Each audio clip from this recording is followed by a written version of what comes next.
ಸನ್ಮಾನ್ಯ ಸಿದ್ದರಾಮಯ್ಯನವರು ಯಾವ ಅರ್ಥದಲ್ಲಿ ಇದನ್ನು ಹೇಳಿದರೆ ನನಗೆ ಅರ್ಥ ಆಗ್ತಾ ಇಲ್ಲ. ಒಂದು ಕಡೆ ಸನ್ಮಾನ್ಯ ಸಿದ್ದರಾಮಯ್ಯವರು ಹೇಳ್ತಿದ್ದಾರೆ,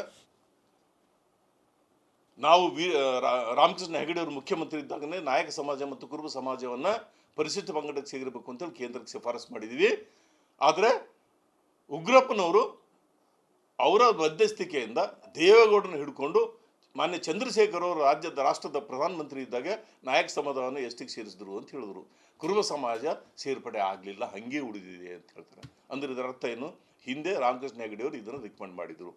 ಎರಡನೇದಾಗಿ ಸನ್ಮಾನ್ಯ ಮುಖ್ಯಮಂತ್ರಿ ಸಿದ್ದರಾಮಯ್ಯ ಸಾಹೇಬರು ಅವ್ರು ಹೇಳಿದ್ದೇನು, ಕುರುಬ ಸಮಾಜವನ್ನು ನಾನು ಎಷ್ಟಿಗೆ ಸೇರಿಸಬೇಕು ಅಂತ ರಿಕಮೆಂಡ್ ಮಾಡಿಲ್ಲ. ಇದ್ರ ಬಗ್ಗೆ ಹೋರಾಟ ಮಾಡಿದರು ಈಶ್ವರಪ್ಪನವರು. ಇದರ ಹೋರಾಟವನ್ನು ಈಶ್ವರಪ್ಪನವರು ಆದಿಯಾಗಿ ಪಕ್ಷಾತೀತವಾಗಿ ನಮ್ಮ ರಾಜ್ಯದ ಎಲ್ಲ ಪಕ್ಷದ ಮುಖಂಡರು ಈ ಹೋರಾಟದಲ್ಲಿ ಭಾಗಿಯಾಗಿದ್ದಾರೆ. ಸನ್ಮಾನ್ಯ ನಮ್ಮ ಕುರುಬ ಸಮಾಜದ ಜಗದ್ಗುರು ಆದಂಥ ಶ್ರೀ ಶ್ರೀ ಶ್ರೀ ನಿರಂಜನಪುರಿ ಸ್ವಾಮಿಗಳ ಮಾರ್ಗದರ್ಶನದಲ್ಲಿ ನೇತೃತ್ವದಲ್ಲಿ ಸುಮಾರು 15 ದಿವಸಗಳ ಕಾಲ ನಮ್ಮ ಜಗದ್ಗುರುಗಳು ಪಾದಯಾತ್ರೆ ಮುಖಾಂತರ ಸಮಾವೇಶವನ್ನು ಮಾಡಿ ರಾಜ್ಯ ಸರ್ಕಾರಕ್ಕೆ ಮನವಿಯನ್ನು ಸಲ್ಲಿಸಿತ್ತು. ಮನವಿಯನ್ನು ಸಲ್ಲಿಸಿದ ಆಧಾರದ ಮೇಲೆ ಈ ರಾಜ್ಯದ ಸಮಸ್ತ ಕುರುಬ ಸಮಾಜದ ಬೇಡಿಕೆ ಆಗಿದ್ದರಿಂದ ಅಂದಿನ ಮುಖ್ಯಮಂತ್ರಿಗಳಾದಂಥ ಬೊಮ್ಮಾಯಿಯವರು 24/3/23 ನಾನು ಐ ಆಮ್ ಕೋಟಿಂಗ್ 24/3/23 ಬೊಮ್ಮಾಯಿಯವರ ಕ್ಯಾಬಿನೆಟ್ನಲ್ಲಿ ಇದು ನಿರ್ಣಯವನ್ನು ಕೈಗೆತ್ತಿಕೊಳ್ಳಲಾಯಿತು. 28/3/23ಕ್ಕೆ ಇದು ಸರ್ಕಾರದ ಆದೇಶ ಆಯಿತು. ಆದರೆ ಇದು ರಿಕಮೆಂಡ್ ಆಗಿದೆ ಇವತ್ತು 27/2023. ಸನ್ಮಾನ್ಯ ಸಿದ್ದರಾಮಯ್ಯ ಎರಡನೇ ಬಾರಿ ಮುಖ್ಯಮಂತ್ರಿ ಯಾವತ್ತಾದ್ರು 25/5/23 ಅಂದರೆ ಜುಲೈ 23. ಮಾರ್ಚ್ 23ರಲ್ಲಿ ಬೊಮ್ಮಾಯಿ ಅವರ ನೇತೃತ್ವದಲ್ಲಿ ಕ್ಯಾಬಿನೆಟ್ ನಿರ್ಣಯ ಆಯಿತು ಕುರುಬ ಸಮಾಜವನ್ನು ಎಷ್ಟಿಗೆ ಸೇರಿಸಬೇಕು ಅಂತ ಹೇಳಿ. ಆದರೆ ಚುನಾವಣೆ ಘೋಷಣೆ ಆಗಿ ಅದು ಪೆಂಡಿಂಗ್ ಹಂಗೆ ಉಳಿತು. ಸನ್ಮಾನ್ಯ ಸಿದ್ದರಾಮಯ್ಯನವರು ಮುಖ್ಯಮಂತ್ರಿಯಾಗಿ ಈ ರಾಜ್ಯದ ಮುಖ್ಯಮಂತ್ರಿ ಆದರು. ಅವರು 20 ಮೇ 23ರಂದು ಮುಖ್ಯಮಂತ್ರಿ ಅಧಿಕಾರ ಸ್ವೀಕಾರ ಮಾಡಿದ್ರು. ಅದೇನು ಗೌರ್ಮೆಂಟ್ ಡಿಸಿಷನ್ ಆಗಿತ್ತು ಅದು ಪೆಂಡಿಂಗ್ ಬಿದ್ದದ್ದನ್ನು 20 ಜುಲೈ 23ರಂದು ಕೇಂದ್ರ ಸರ್ಕಾರಕ್ಕೆ ಶಿಫಾರಸು ಮಾಡಿದ್ರು. ಅಂದರೆ ಈ ನಿರ್ಣಯವನ್ನು ಕ್ಯಾಬಿನೆಟ್ನಲ್ಲಿ ತೀರ್ಮಾನ ಮಾಡಿದ್ದು ಸನ್ಮಾನ್ಯ ಬಸವರಾಜ ಬೊಮ್ಮಾಯಿಯವರು, ಇದನ್ನು ಕೇಂದ್ರಕ್ಕೆ ರಿಕಮೆಂಡ್ ಮಾಡಿದ್ದು ಸನ್ಮಾನ್ಯ ಮುಖ್ಯಮಂತ್ರಿಗಳಂತ ಸಿದ್ದರಾಮಯ್ಯನವರು. ಅದನ್ನು ಸ್ಪಷ್ಟನೆ ಕೊಡಲಿಕ್ಕೆ ನಾನು ಇಚ್ಛೆ ಪಡ್ತೇನೆ. ಎಸ್ ಜುಲೈ 23ಕ್ಕೆ ರೆಕಮೆಂಡ್ ಮಾಡಿದ್ದಾರೆ ಕೇಂದ್ರಕ್ಕೆ.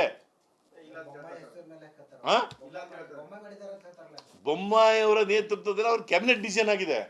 ಆದ್ರೆ ಕೇಂದ್ರ ಸರ್ಕಾರ ರೆಕಮೆಂಡ್ ಆಗಿದ್ದು ಸಿದ್ದರಾಮಯ್ಯವರು ಮುಖ್ಯಮಂತ್ರಿ ಇದ್ದಾಗಲೇ. ಹಾಗಾಗಿ ಸಿದ್ದರಾಮಯ್ಯವರು ಸ್ವತಃ ಒಪ್ಕೊಂಡಿದ್ದಾರೆ, ಹೆಗಡೆ ಅವರೇ ನಾನು ಮುಖ್ಯಮಂತ್ರಿ ಇದ್ದಾಗ ನಾವು ರಿಕಮೆಂಡ್ ಮಾಡಿದ್ದೀವಿ ಅಂತ ಹೇಳಿ.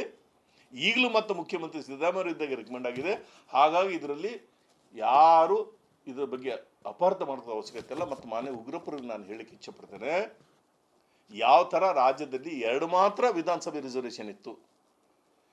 ST ಪಂಗಡದ ಜನಸಂಖ್ಯೆ ಹೆಚ್ಚಾದ ಕಾರಣ ಈ ರಾಜ್ಯದಲ್ಲಿ 15 ಅಸೆಂಬ್ಲಿ ಮತ್ತು 2 ಪಾರ್ಲಿಮೆಂಟ್ ರಿಸರ್ವೇಷನ್ ಆಗಿದೆ.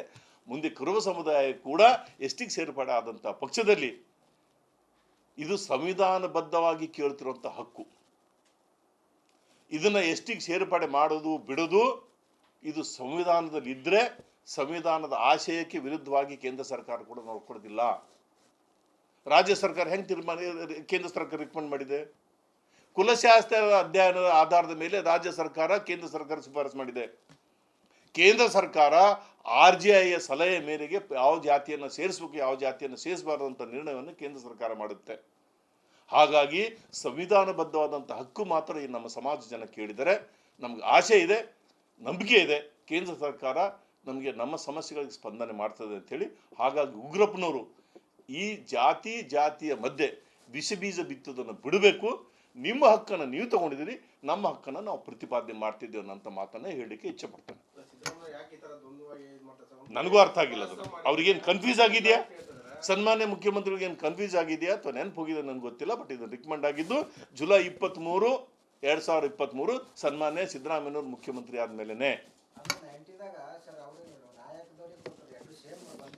ಹೌದು ಹೌದು ಹೌದು ಸ್ವತಃ ಸಿದ್ದರಾಮಯ್ಯನವರು ಹೇಳಿಕೆ ಇದೆ. ನಿನ್ನೆ ಉಗ್ರಪ್ಪನವರ ಮಧ್ಯಸ್ಥಿಕೆಯಿಂದ ಅವರು ದೇವೇಗೌಡರನ್ನು ಕನ್ವಿನ್ಸ್ ಮಾಡಿ ಚಂದ್ರಶೇಖರ್ ಅವರು ಪ್ರಧಾನಿ ಇದ್ದಾಗ ಇದನ್ನ ಮಾಡಿಸ್ಕೊಂಡು ಬಂದರು. ಇದನ್ನು ಹೇಳಿದರೆ ನನಗೆ ಅರ್ಥ ಆಗ್ತಾ ಇಲ್ಲ. ಒಂದು ಕಡೆ ಸನ್ಮಾನ್ಯ ಸಿದ್ದರಾಮಯ್ಯ ಹೇಳ್ತಿದ್ದಾರೆ, ನಾವು ರಾಮಕೃಷ್ಣ ಹೆಗಡೆ ಅವರು ಮುಖ್ಯಮಂತ್ರಿ ಇದ್ದಾಗಲೇ ನಾಯಕ ಸಮಾಜ ಮತ್ತು ಕುರುಬ ಸಮಾಜವನ್ನು ಪರಿಶಿಷ್ಟ ಪಂಗಡಕ್ಕೆ ಸೇರಿರಬೇಕು ಅಂತೇಳಿ ಕೇಂದ್ರಕ್ಕೆ ಶಿಫಾರಸು ಮಾಡಿದ್ದೀವಿ. ಆದರೆ ಉಗ್ರಪ್ಪನವರು ಅವರ ಮಧ್ಯಸ್ಥಿಕೆಯಿಂದ ದೇವೇಗೌಡರನ್ನು ಹಿಡ್ಕೊಂಡು ಮಾನ್ಯ ಚಂದ್ರಶೇಖರ್ ಅವರು ರಾಷ್ಟ್ರದ ಪ್ರಧಾನಮಂತ್ರಿ ಇದ್ದಾಗ ನಾಯಕ ಸಮಾಜವನ್ನು ಎಷ್ಟಿಗೆ ಸೇರಿಸಿದ್ರು ಅಂತ ಹೇಳಿದ್ರು. ಕುರುಬ ಸಮಾಜ ಸೇರ್ಪಡೆ ಆಗಲಿಲ್ಲ, ಹಾಗೆ ಉಳಿದಿದೆ ಅಂತ ಹೇಳ್ತಾರೆ. ಅಂದರೆ ಇದರ ಅರ್ಥ ಏನು? ಹಿಂದೆ ರಾಮಕೃಷ್ಣ ಹೆಗಡೆ ಅವರು ಇದನ್ನು ರಿಕಮೆಂಡ್ ಮಾಡಿದರು. ಎರಡನೇದಾಗಿ ಸನ್ಮಾನ್ಯ ಮುಖ್ಯಮಂತ್ರಿ ಸಿದ್ದರಾಮಯ್ಯ ಸಾಹೇಬರು ಅವ್ರು ಹೇಳಿದ್ದೇನು, ಕುರುಬ ಸಮಾಜವನ್ನು ನಾನು ಎಷ್ಟಿಗೆ ಸೇರಿಸ್ಬೇಕು ಅಂತ ರಿಕಮೆಂಡ್ ಮಾಡಿಲ್ಲ.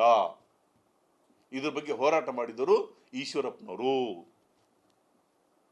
ಇದರ ಹೋರಾಟವನ್ನು ಈಶ್ವರಪ್ಪನವರು ಆದಿಯಾಗಿ ಪಕ್ಷಾತೀತವಾಗಿ ನಮ್ಮ ರಾಜ್ಯದ ಎಲ್ಲ ಪಕ್ಷದ ಮುಖಂಡರು ಈ ಹೋರಾಟದಲ್ಲಿ ಭಾಗಿಯಾಗಿದ್ದಾರೆ.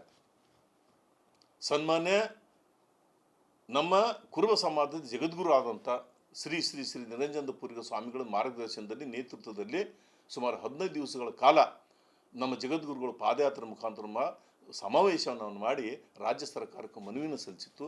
ಮನವಿಯನ್ನು ಸಲ್ಲಿಸಿದ ಆಧಾರದ ಮೇಲೆ ಈ ರಾಜ್ಯದ ಸಮಸ್ತ ಕುರುಬ ಸಮಾಜದ ಬೇಡಿಕೆ ಆಗಿದ್ದರಿಂದ ಅಂದಿನ ಮುಖ್ಯಮಂತ್ರಿಗಳಾದಂಥ ಬೊಮ್ಮಾಯಿಯವರು 24/3/23 ನಾನು ಐ ಆಮ್ ಕೋಟಿಂಗ್ 24/3/23 ಬೊಮ್ಮಾಯಿಯವರ ಕ್ಯಾಬಿನೆಟ್ನಲ್ಲಿ ಇದು ನಿರ್ಣಯವನ್ನು ಕೈಗೆತ್ತಿಕೊಳ್ಳಲಾಯಿತು.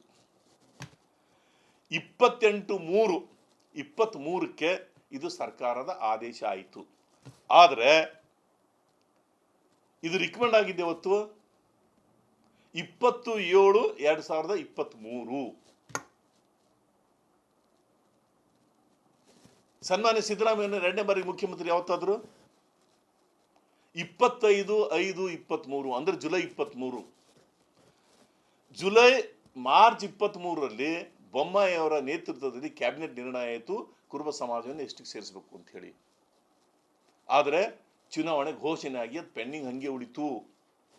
ಸನ್ಮಾನ್ಯ ಸಿದ್ದರಾಮಯ್ಯನವರು ಮುಖ್ಯಮಂತ್ರಿ ಆಗಿ ಈ ರಾಜ್ಯದ ಮುಖ್ಯಮಂತ್ರಿ ಆದರು.